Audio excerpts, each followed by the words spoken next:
O'clock, we now know the name of the man arrested following a massive law enforcement response yesterday in Lawrence County. We first brought you this scene to you as breaking news. SWAT, deputies, and state agents all responded there on Durban Farms Road in Gray Court. You see just the extensive amount of police.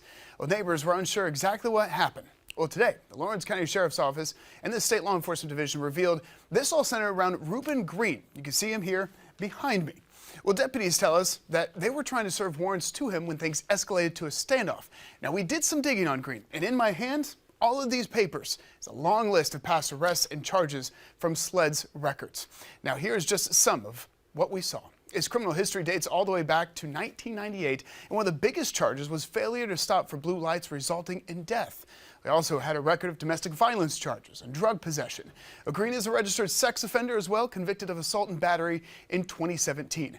Now, SLED says they were trying to serve warrants on Green when he opened fire on their agents. Responding deputies also returned fire.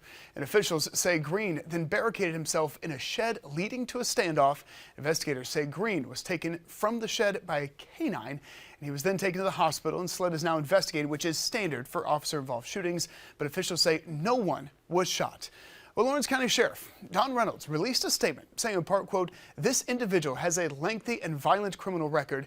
He should have been in jail to prevent this criminal behavior from continuing. I thank God for the safety of all law enforcement men and women involved. And I call upon the court system to keep thugs such as this one where they belong, in jail." And we have more on this story at foxcarolina.com.